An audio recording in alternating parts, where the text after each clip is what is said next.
the embodiment of Yankee ingenuity and daring do. The sheer mention of National Aeronautics and Space Administration, the public was in awe. Visions of intrepid astronauts exploring space and visiting aliens. Sophisticated robot craft traveling past ring worlds. The voice of mission control was the voice of America. But that was a long time ago. Since NASA has been defined as the most effective program in America today, many things have changed. When JFK remarked to the public, "Space is the last frontier, and we will land a man on the moon before the end of the decade," everyone thought NASA could be considered as a god.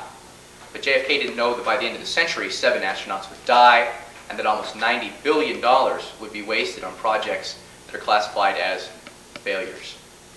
Is NASA lost in space? The answer to that is a simple yes, on the basis of 3 points.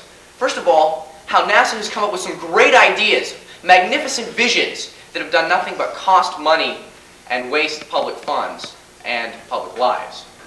Secondly, how with more pressing current issues today than that of planets in our solar system, NASA isn't very high on the government's agenda. Funding like to the budget or to environment, NASA really isn't placed very high on George Bush's list of things that need to be covered.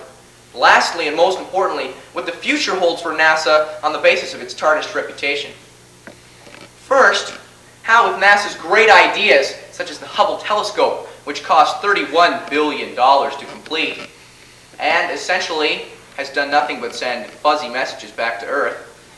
The Hubble telescope was put up in space. It's been a 7-year project to get messages from far away, close-up images of Saturn's rings, of Pluto's ice crystals, various important things to space exploration.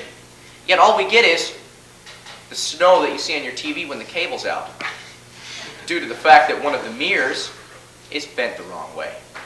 Well, I don't know why it took 7 years and $31 billion to bend a mirror the wrong way, but 2 congressmen from Alabama remarked, "I don't know why we spent $31 billion on this project when all we're getting is messy images. I can look at the stars at night and get a clearer point of view than we're getting with this project. What's happened?" And what has happened?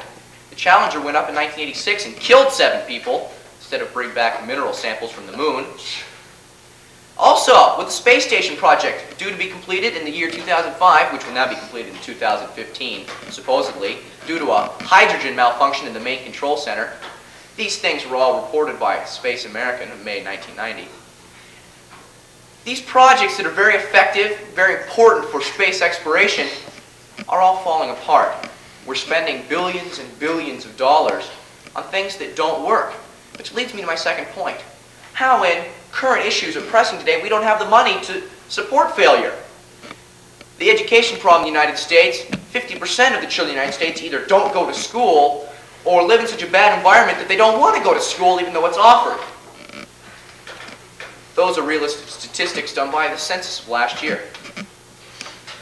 Actually, what's happening is we're spending so much money on space thinking that it's so important, we're missing the other issues that we're concerned with today. The environment, the budget problem. The United States is $3.8 trillion in debt.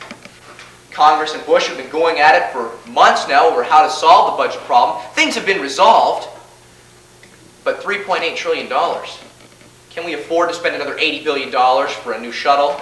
Another $75 estimated billion to cover a new satellite project to go visit Pluto? These things are not very high on the priority list of the government right now, and people who support NASA don't like that, but have to deal with the reality that we have to be more concerned with our own planet before we're concerned with the planets in the rest of the solar system, especially the people living on the planet. Lastly, and most importantly, what the future holds for NASA. Right now, they don't have much of a future. They're running through some projects. A colonization on Mars project, which is supposed to be completed in 2050 to solve our population problem. An estimated 3 billion people are supposed to be living on Mars in 2050.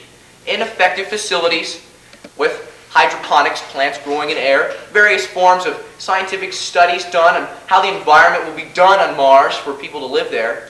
This project is supposed to take $200 billion to complete. Right now, there's $100 billion been put into the project. They're 8 years behind schedule, which means it will not be completed until 2058, supposedly. This is a project for the future, yet it's falling apart, just like projects in the past. NASA has done nothing but achieve greatness in public opinion, but not in public accomplishment. I don't think we'll ever forget Tom Brokaw's comment on the news in January of 28, 1986, when he said, "Today we sent up 7 astronauts, but they came down just a little too early." What he was talking about was how NASA, in the public's view, is doing great things, sending a teacher up into space. This teacher was picked out of thousands of teachers that applied all over the country. Now she's dead. She can't teach her students anymore. And all of her students, the lesson her students really only learned was, don't put your faith in the government because you'll blow up in space, remarked one of her third graders to the news that evening. The whole point is, we're putting so much money and effort and funding into NASA, but are we getting anything out? In conclusion, we need to realize one important issue.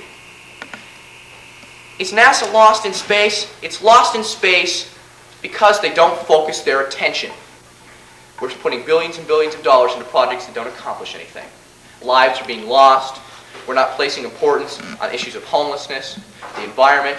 We're not spending money on educating our own citizens. We're just trying to build machines that do nothing but send back fuzzy images. Bishop Desmond Tutu made a comment when he spoke at the cathedral in San Francisco about our space program. He said, "Space is the last frontier, but is it one we need to explore right now?" The answer to that